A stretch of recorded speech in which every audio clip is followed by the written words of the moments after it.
The transport shuttle docked with Zenith Horizon Station at 0600 hours, and nobody paid much attention to the small woman who stepped off carrying a single bag.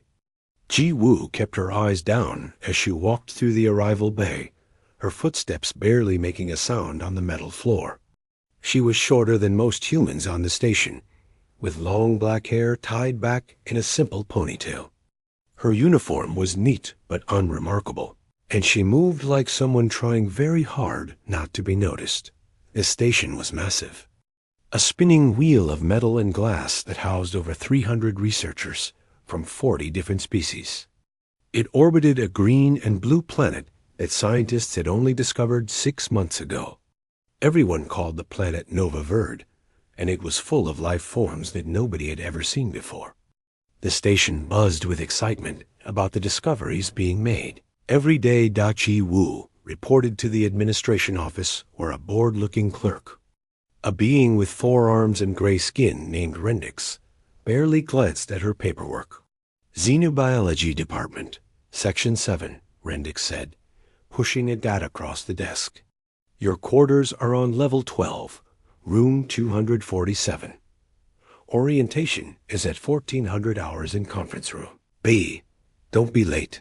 Thank you, Ji Woo said softly, so quietly that Rendix had to lean forward to hear her. She took the data pad and left without another word. Her quarters were small but clean, with a single window that looked out at the planet below. Ji Woo set her bag on the bed and spent exactly 3 minutes unpacking. Then she sat down at the small desk and pulled out her personal tablet. Her fingers moved quickly across the screen, accessing the station's public directories and maps. She studied the layout of every corridor, every lab, every emergency exit. She noted the location of the security office, the armory, the life support systems, and the docking bays. By the time she left for orientation, she had memorized the entire structure of Zenith Horizon. The conference room was full of new arrivals from various species. Ji Woo took a seat in the back corner and made herself as small as possible. A large reptilian creature with bronze scales and intelligent yellow eyes stood at the front of the room. This was Commander Krath, the station's leader. He welcomed everyone with a deep, rumbling voice that filled the space. You are the best minds in the galaxy, Krath said, his tail swishing behind him as he spoke. Here on Zenith Horizon, we work together to unlock the secrets of Nova Verde. This is a place of peace, of learning, of cooperation between all species. Violence is forbidden here. We are scientists, not soldiers. Ji Woo listened quietly, her face showing nothing. Around her, other arrivals whispered to each other, introducing themselves and sharing their excitement. Nobody tried to talk to her. She seemed too withdrawn, too fragile to approach after orientation. Ji Woo reported to the Xenobiology Department. The head of the department was an insectoid creature named Threll, who had 6 legs and compound eyes that shimmered in the light. Threll regarded Ji Woo with what might have been curiosity. You're the new cataloger, Threll clicked, his translator converting the sounds into standard language. Your job is simple. Take samples, label them, store them properly, and maintain the equipment. Can you handle that? Yes, sir, Ji Woo said, her voice barely above a whisper. Good, the lab can be dangerous. We have specimens from Nova Verde that we don't fully understand yet. Stay alert, follow all safety protocols, and ask questions if you're unsure about anything. Threll paused. Are you feeling well? You seem nervous. I'm fine, sir. Just adjusting to the new environment. Threll didn't seem convinced, but he had work to do. He showed her to her station, a small workbench in the corner of the main lab, and left her to get organized. Ji Woo spent the rest of her first day arranging her tools, learning the storage systems, and quietly observing everyone around her. She noticed who worked late, who took shortcuts on safety procedures, who had access to restricted areas. She watched and remembered everything, The days passed slowly. Ji Woo fell into a routine that made her nearly invisible. She arrived early, worked efficiently, and left without socializing. In the cafeteria, she ate alone, choosing tables and corners where she could see all the entrances. When colleagues tried to make small talk, she responded with polite smiles and short answers that discouraged further conversation. After a week, most people had stopped trying. The other human on the station, a woman named Hyen who worked in engineering, made several attempts to befriend Ji Woo. Hyen was friendly and outgoing, the opposite of Ji Woo in every way. She would wave when she saw Ji Woo in the corridors, and sometimes sat at her table during meals. "It's nice to see another human face around here," Hyen said one day, settling into the chair across from Ji Woo. "Most of the crew is great, but sometimes I miss talking to someone from Earth. Where are you from?" "Seoul," Ji Woo said quietly, not looking up from her food. "Oh, wonderful. I'm from Bizen myself. Have you been on many stations before this one?" "A few. Do you like the work here?" "The xenobiology department must be fascinating." "It's fine." Hyen tried a few more questions, but got similar short responses. Finally, she sighed. "Well, if you ever want to talk or grab a drink after shift, just let me know, okay? I know it can be hard being so far from home." "Thank you," Ji Woo said. And the way she said it made it clear the conversation was over. After Hyen left, Ji Woo allowed herself a moment of something that might have been regret. In another life, they might have been friends. But Ji Woo wasn't here to make friends. She was here to work, to watch, and to wait. At night, alone in her quarters, Ji Woo's behavior changed. She didn't sleep much. Instead, she exercised, moving through combat forms with silent precision in the small space. She studied the security feeds she had quietly gained access to during her second day, watching the patterns of guards, the timing of patrols, the blind spots in camera coverage. She reviewed files on every crew member, looking for inconsistencies, unusual behavior, suspicious contacts. The station security chief, a leonine creature named Torv with golden fur and sharp teeth, would have been alarmed if he knew how much access Ji Woo had gained to his systems. But Torv, like everyone else, saw only the quiet girl who worked in the lab and never caused any trouble. 3 weeks after her arrival, strange readings began appearing on the station's long-range sensors. Energy signatures that didn't match any known natural phenomena. Ships, possibly, but too far away to identify. Commander Kraft ordered increased monitoring, but didn't raise the alert level. Zenith Horizon was in neutral space, protected by treaties and its status as a scientific research station. Nobody would attack them. Ji Woo saw the reports and said nothing. But that night, she pulled out equipment from hidden compartments in her quarters and began checking it carefully. A small blade, thin as paper and sharp enough to cut through steel. Coils of wire that could be used for a dozen different purposes. Chemical compounds in unmarked containers. Tools that looked innocent but could become weapons in the right hands. She hoped she wouldn't need any of it. But hope was for civilians. Ji Woo was something else entirely, and she always prepared for the worst. The alarm woke everyone at 0342 hours, a screaming wail that echoed through every corridor of Zenith Horizon. Ji Woo was already awake when it started. She had been reviewing station maps on her tablet, lying fully clothed on top of her bed. The moment the alarm sounded, she moved. Her hand reached under the mattress and pulled out the thin blade she had hidden there. Another hand grabbed the coil of wire from inside a hollow book on her shelf. The station's communication system crackled to life. Commander Kraft's voice, usually so calm and controlled, now carried an edge of panic. "All personnel, this is not a drill. We are under attack. Multiple hull breaches on decks 4, 7, and 9. Security teams respond immediately. Everyone else, proceed to your designated safe rooms and await further instructions. Through her small window, Ji-Woo could see ships approaching the station. They were ugly vessels, all sharp angles and weapon ports, painted in dark colors that made them hard to spot against space. Pirates. She recognized the design from intelligence briefings. These were Raltesh ships, part of a syndicate that had been raiding research stations and cargo vessels for the past 2 years. Ji-Woo's door chimed. She opened it to find Threll standing in the corridor, his 6 legs trembling. Ji-Woo! Thank goodness. We need to get to the safe room. The lab is on deck 7, near one of the breach points. How many are in the lab right now? Gai-Woo asked, her voice still soft, but somehow different. Steadier. Vox is there, and Day from engineering was running some tests on our equipment. We have to get them out.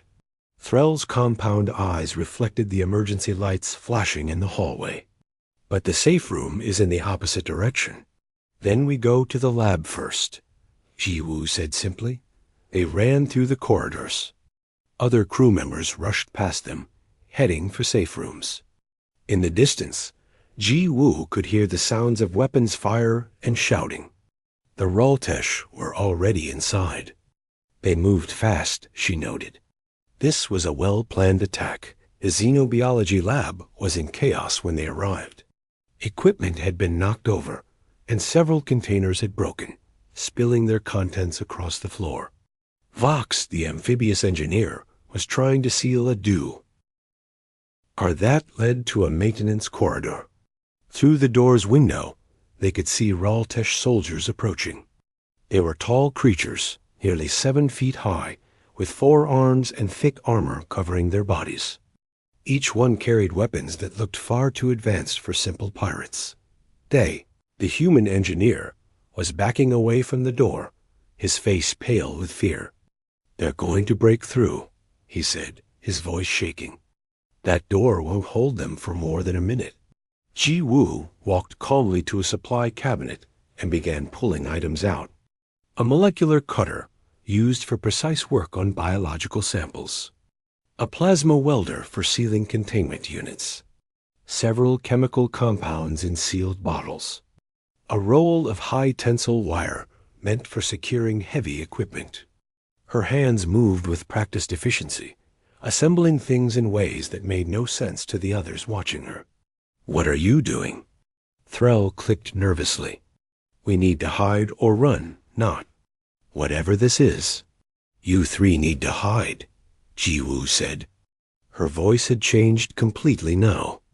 No more whispers, no more hesitation. This was a voice that expected to be obeyed. Get in the storage room at the back of the lab. Seal it from the inside. Don't come out until I tell you it's safe. But what about you? Day asked. The door began to buckle. The Raltesh were using a cutting torch, and the metal was glowing red. They would be through in seconds. Ji-Woo looked at Day, and he actually stepped back from what he saw in her eyes. They were cold now, focused, like a machine calculating probabilities. I'll be fine, she said. But you need to go now. Stay down and don't make any noise. No matter what you hear, stay hidden. You can't fight them alone, Vox burbled, his translator struggling to keep up with his frightened speech. There's at least 6 of them out there, heavily armed. You're just a cataloger. Ji-Woo smiled, and it was not a pleasant expression. No, she said quietly. I'm really not. She didn't wait for them to argue more. She grabbed Threll and physically pushed him toward the storage room, then did the same with Vox and Day. They stumbled back, shocked at the strength in her small frame. Go, now, final warning. They went. The storage room door sealed shut just as the lab's main door collapsed inward, cut through by the Raltesh torch. 6 soldiers pushed through, weapons raised, scanning the room for targets. Ji-Woo had already moved. She was no longer where they expected her to be. The lab lights flickered once, then went out completely. She had cut the power at the circuit breaker, something she had learned the location of during her first day on the station. Emergency lighting kicked in, but it was dim and threw strange shadows across the cluttered lab. The Raltesh leader barked orders in their harsh language. The soldiers spread out, moving carefully through the lab. They were professionals, Ji Woo noted. They checked corners, covered each other's movements, and kept their weapons ready. But they were used to fighting other species. They expected their enemies to either fight back directly or hide and wait to be found. Ji Woo did neither. The first soldier died without making a sound. He had separated slightly from his group, moving around a large piece of equipment. Ji Woo dropped from where she had been hiding in the ceiling panels, her wire already wrapped around her hands. The wire went around the soldier's throat, and she pulled with all her strength, using her body weight and leverage. The Raltesh was stronger than her, much stronger, but strength didn't matter when you couldn't breathe. He clawed at his throat for 5 seconds, then went limp. Gu Wu lowered him silently to the floor, and Fons was already moving before the others noticed he was gone. The second soldier died when he stepped on the trap she had set up. The molecular cutter, rigged to activate when pressure was applied to a floor panel she had loosened, sliced through his foot and into the deck below. His scream alerted the others, but it also covered the sound of Ji Woo moving behind them. The third soldier turned just in time to see her throwing one of the chemical compounds. The bottle shattered against his helmet, and the compound reacted with the oxygen in the air, creating a thick foam that blocked his vision and breathing. He stumbled backward, trying to clear his helmet, and fell over debris she had strategically placed. His head hit the corner of a workbench, and he stopped moving. Now, the Raltesh leader knew something was wrong. Defensive positions. He roared, back to back. Watch all angles. The remaining 3 soldiers clustered together in the center of the lab, weapons pointing in every direction. It was a good tactic against most enemies. But Ji Woo wasn't most enemies. She waited. Patience was a hunter's greatest weapon. Minutes passed. The soldiers' tension grew. They were strong, but they were also scared now. 3 of their number had been taken down in a matter of minutes by an enemy they hadn't even seen clearly. Check the storage room, the leader ordered. 1 soldier moved toward the back of the lab where Threll, Vox, and Day were hiding. Ji Woo couldn't allow that. She threw her blade. It wasn't designed for throwing, but years of practice made up for that.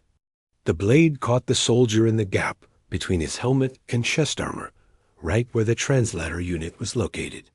He made a gurgling sound and fell.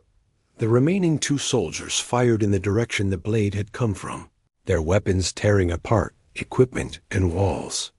But Ji Woo had already moved again. She was behind them now, carrying the plasma welder. She activated it and thrust it against the power pack on 1 soldier's back. The pack overloaded, electricity coursing through the soldier's armor. He convulsed and collapsed. The leader was alone now. He spun around, finally seeing Ji Woo clearly for the first time. He stared at the small human woman standing calmly in the ruined lab, surrounded by his fallen soldiers. "What are you?" he asked in heavily accented standard language. "Someone you shouldn't have bothered," Ji Woo replied. He fired his weapon. But she was already moving, faster than he expected, using the environment in ways his tactical training had never prepared him for. She was smaller than him, weaker than him in raw strength, but none of that mattered.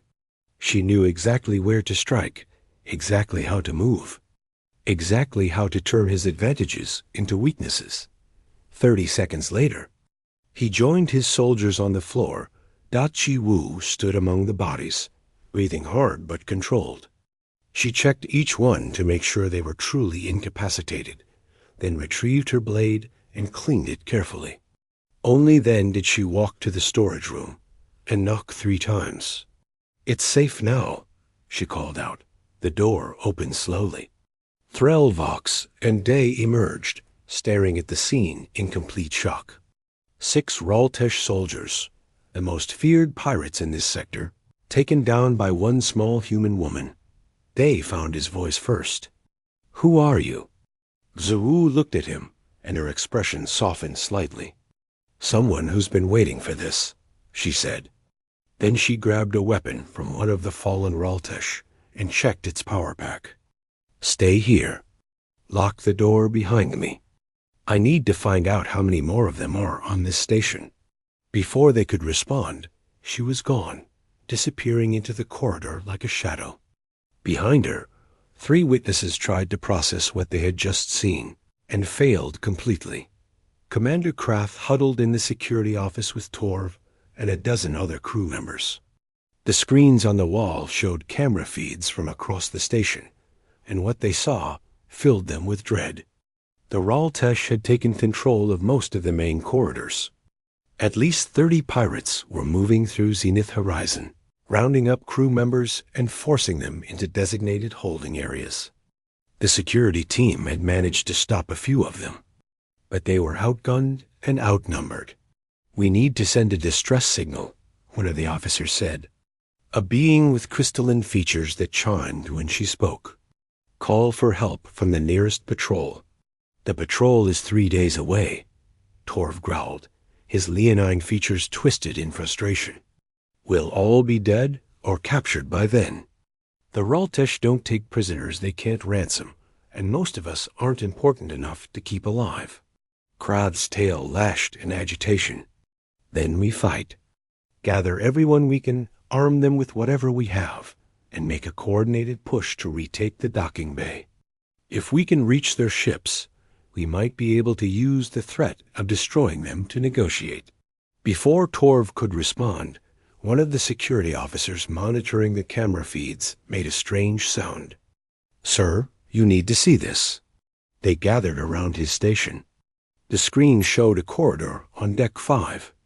A group of 6 Raltesh soldiers were moving in formation, weapons ready, checking each door they passed. Then suddenly, the last soldier in the line simply disappeared. One moment he was there, the next he was gone, pulled backward into a maintenance hatch that had been closed a second earlier. The other soldiers didn't notice for almost 10 seconds. When they did, they stopped and started searching, but they found nothing. No body, no blood, no sign of their companion. "What just happened?" Krath asked. "I don't know," the officer replied.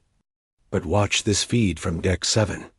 The new screen showed 3 Raltesh soldiers guarding a group of frightened crew members. They were standing in a junction of corridors, confident and alert. Then the lights went out.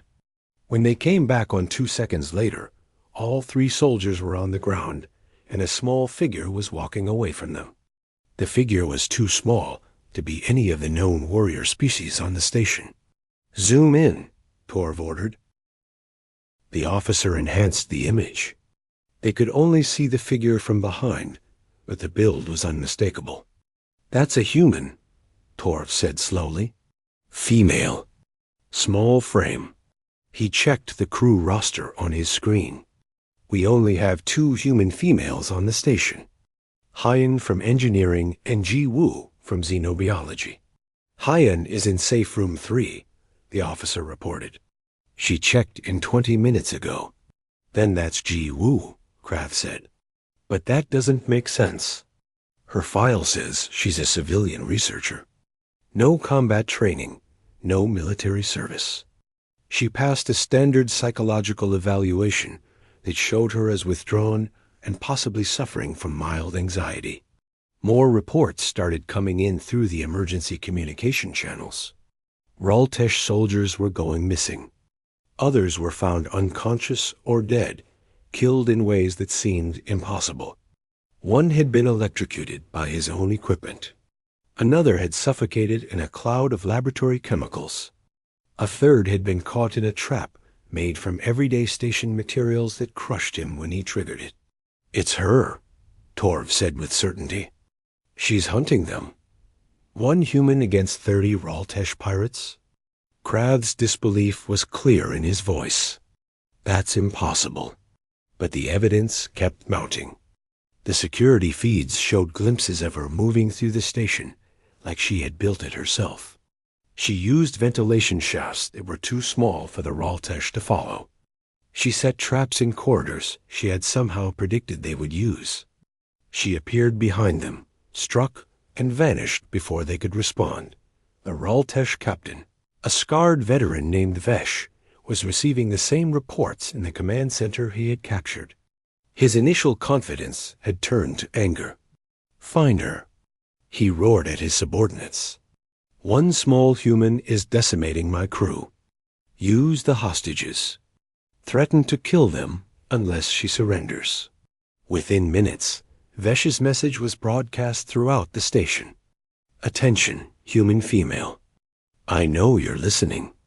I have Commander Krath and 15 others in the command center. If you don't surrender yourself within 10 minutes, I will execute 1 of them. Then another every 5 minutes after that until you comply.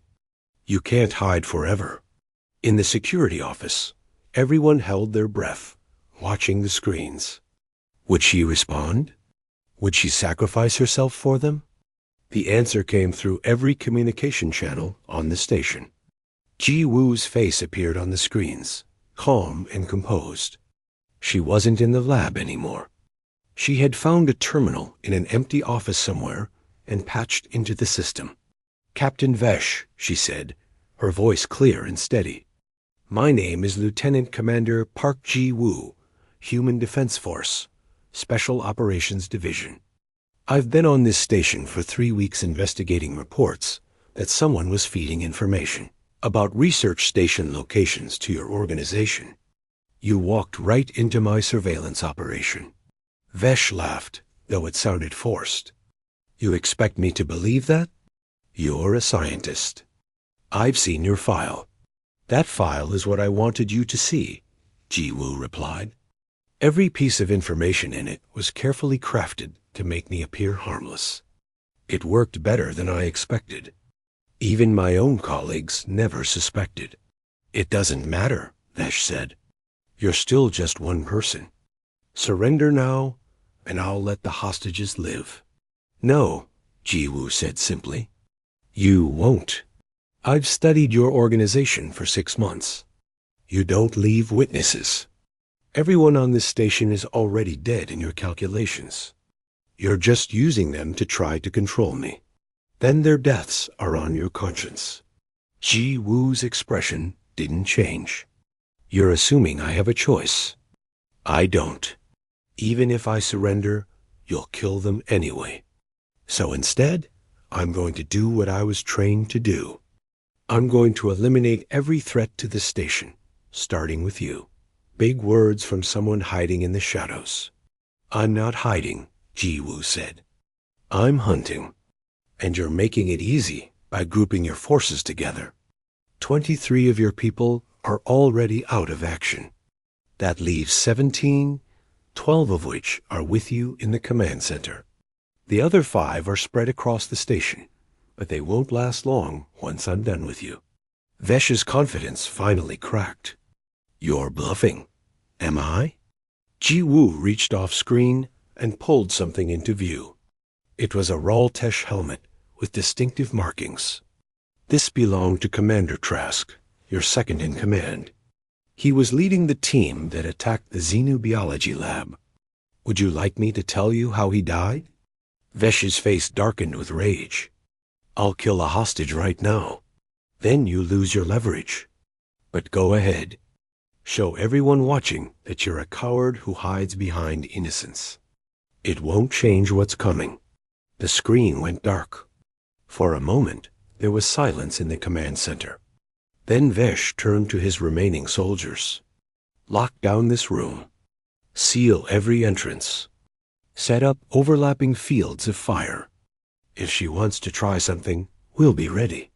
But in the security office, Torv was studying the architectural plans of the command center. "She can't get in there. Not with that many soldiers guarding it. The command center was designed to be defendable. Kraft looked at the screens showing Ji Woo's handiwork across the station. "She's been preparing for 3 weeks," he said quietly. "She knew every system, every corridor, every weakness in our defenses before the attack even started. If she says she's coming for them, then she already has a plan."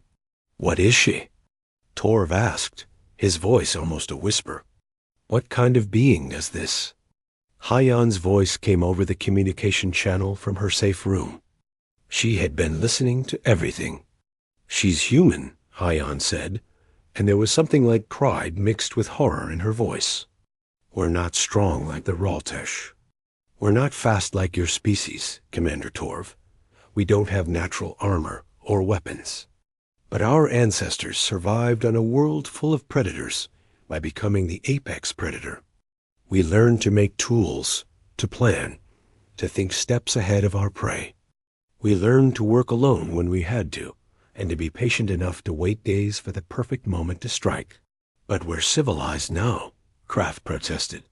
"Humans have been part of the galactic community for 50 years. You've built great things, created beautiful art, contributed to science and peace." "Yes," Hyan agreed. "We chose to be more than hunters. But that doesn't mean we forgot how. And people like Ji Woo, they train their whole lives to remember what we used to be. When you threaten us, when you threaten people under our protection, that old nature comes back." On the screens, they watched Ji Woo moving through the station's infrastructure. She was heading toward the command center now, taking a route that seemed impossible. She was climbing through spaces that shouldn't have been accessible, squeezing through gaps that looked too small for a person. "She's going through the coolant system," one officer said in amazement. "The temperature in there is below freezing, and there's no atmosphere. She should be dead." But Ji Woo wasn't dead. She was wearing an emergency pressure suit she had taken from a supply locker and had rigged a rebreather from lab equipment. The cold was brutal, but she had trained in worse.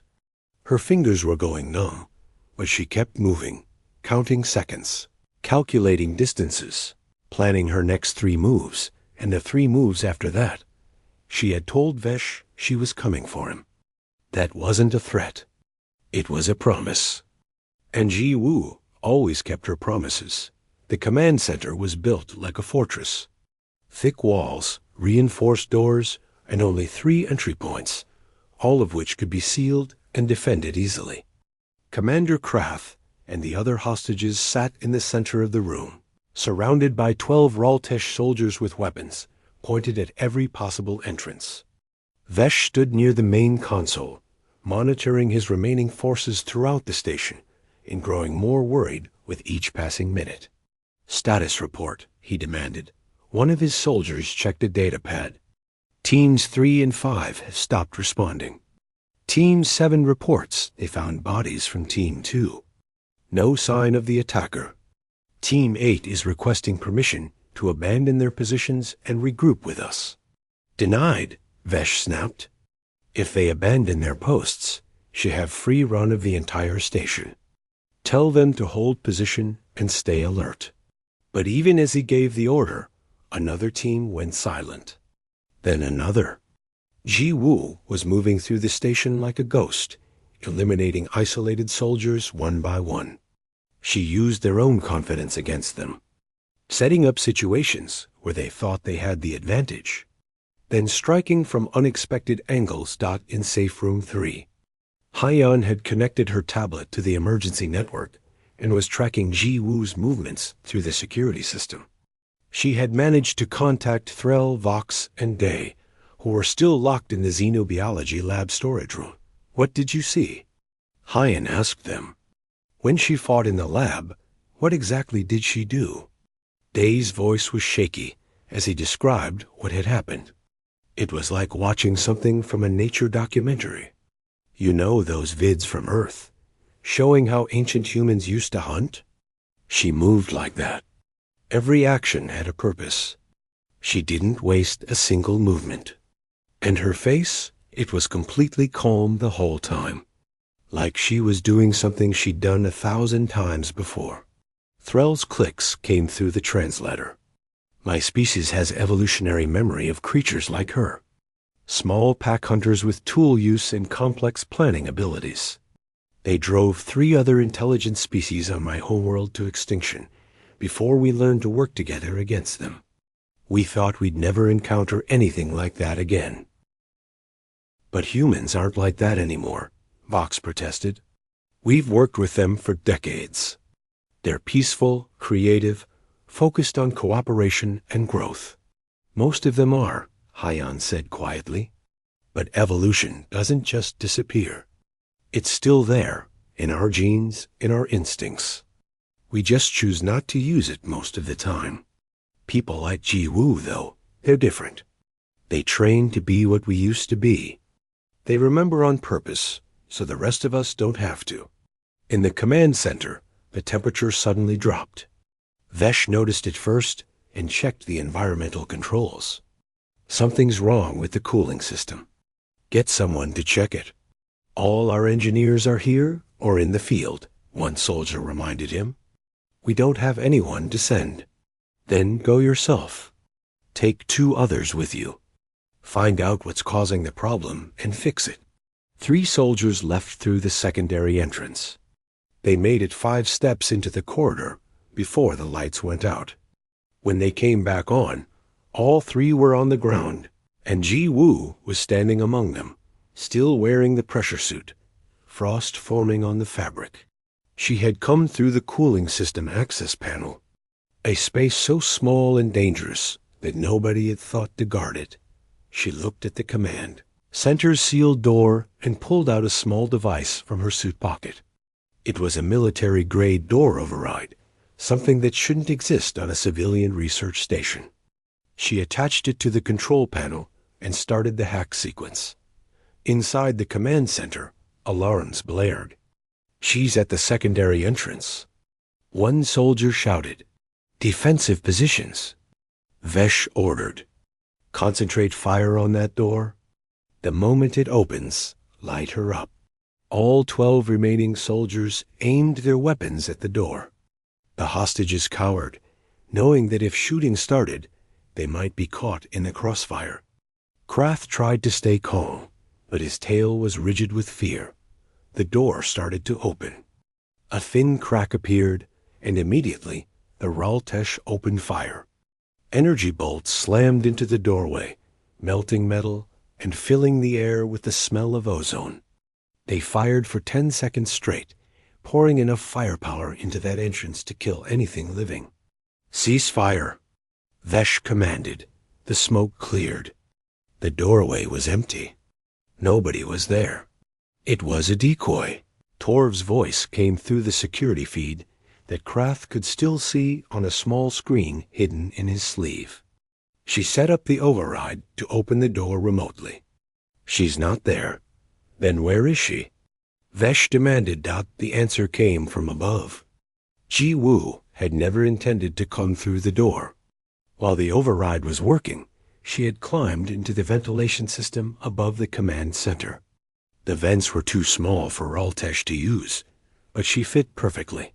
She had removed the pressure suit, which had slowed her down, and now wore only her standard uniform and the tools she'd gathered.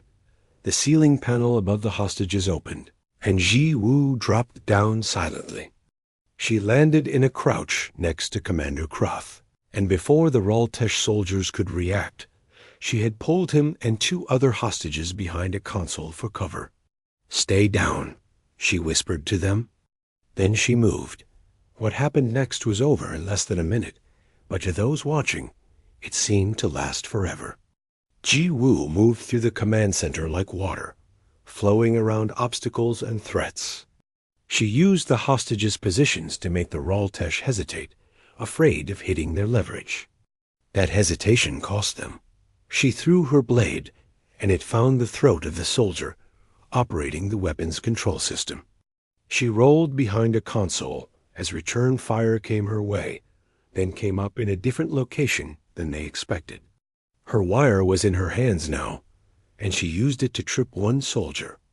then wrapped it around the weapon of another. Pulling it from his grip, she fought without hesitation, without mercy, but also without cruelty.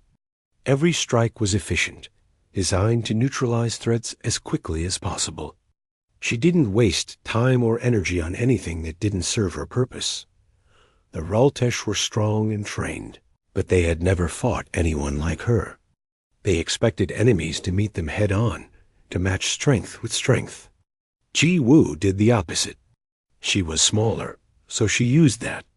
She was weaker, so she relied on speed and surprise. She turned every advantage they had into a weakness. 8 soldiers were down before Vesh realized he was losing. He grabbed the nearest hostage, a young researcher named Hana, and put his weapon to her head. "Stop," he roared.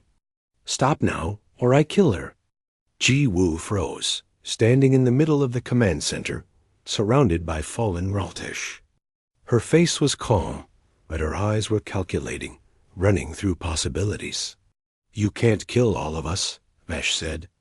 "Eventually, you'll make a mistake, and when you do, people die. So here's what's going to happen. You're going to let me and my remaining crew leave. We'll take one of our ships and go. If you try to stop us, I start executing hostages. You'll kill them anyway," Gai Wu said. "Maybe, but if you cooperate, they at least have a chance. If you keep fighting, they have none." Ji Woo looked at Hana, who was terrified but trying to be brave. She looked at Commander Croth and the others who were watching her, hoping she had a miracle ready. She looked at the remaining 4 Raltesh soldiers, weapons trained on her, waiting for her to make a move. Then she did something none of them expected. She sat down on the floor, crossing her legs, and placed her hands on her knees. "Okay," she said. "You win. Take your ship and go." Vesh blinked in surprise. "Just like that?" "Just like that. I'm not going to risk these people's lives in a fight I might lose. You leave, they live. That's acceptable to me." Vesh didn't trust it, but he also didn't have many options. His crew was decimated, his mission was a failure, and every second he stayed on this station increased the chance of disaster. Back toward the docking bay, he ordered his soldiers. "Keep weapons on the hostages. If she moves, kill them all." They started backing out of the command center, moving slowly and carefully. Ji Woo didn't move from her seated position. She just watched them go with that same calm expression. It took them 5 minutes to reach the docking bay. Vesh kept Hana with him until the last moment, until he was actually on his ship's boarding ramp. Then he pushed her away and sealed the airlock. The ship's engines powered up, and it began to pull away from the station. Vesh allowed himself a moment of relief. He had survived. He had lost almost his entire crew, but he was alive. That's what mattered. Then his ship's systems started shutting down. One by one, engines, weapons, life support, all going offline. "What's happening?" he demanded of his pilot. "I don't know. It's like someone installed a kill switch in our systems." Vesh's blood ran cold. He pulled up the security footage from the docking bay and rewound it. There, 3 weeks ago, he saw a small figure in a maintenance uniform working on his ship. The uniform said station maintenance, but the face was G-Woo S. She had known. She had known his ships would attack, had known which vessels, and had sabotaged them before the attack even happened. His communication console activated, showing Ji Woo's face. She was standing now, in the command center, and she was smiling. It wasn't a kind smile. "I told you I was investigating information leaks," she said. "Part of that investigation involved predicting where and how your organization would strike next. When I knew it would be this station, I prepared. Every ship in your fleet that docked here for repairs over the past month received a special gift from me. A virus in the computer systems, designed to activate when I triggered it remotely. "You can't do this," Vesh said. "There are laws, regulations. You're supposed to give me a chance to surrender." "I gave you 3 chances," Gawu replied. "You chose violence every time. Now you get to live with that choice.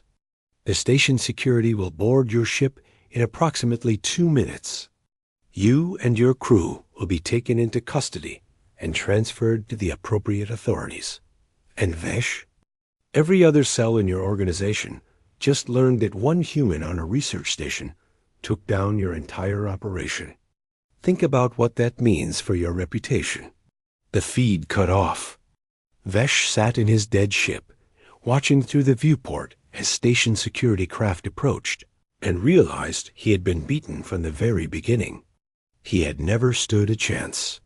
3 days after the attack, Zenith Horizon was still recovering. The Raltesh prisoners had been transferred to a military transport. The wounded were healing in the medical bay. Repair crews worked around the clock to fix the damage to the station's hull and systems. But the biggest change wasn't to the station itself. It was to how everyone looked at G-Wu. She walked through the corridors, and people moved aside. Not in fear, exactly, but in something close to it. Respect mixed with uncertainty. They nodded to her, thanked her for saving their lives, but nobody quite knew how to talk to her anymore. The quiet girl who had cataloged samples was gone. In her place was someone they didn't understand. Chi-Wu felt the change keenly. She had known this would happen if her cover was blown, but knowing something intellectually and experiencing it emotionally were 2 different things. She missed the anonymity, the ability to move through the station without being noticed. Now she was the most noticed person on Zenith Horizon. Commander Croth called her to his office on the 4th day. The damage to the command center had been repaired, and he sat behind his desk looking older than he had before the attack. "Sit, please," he said, gesturing to a chair.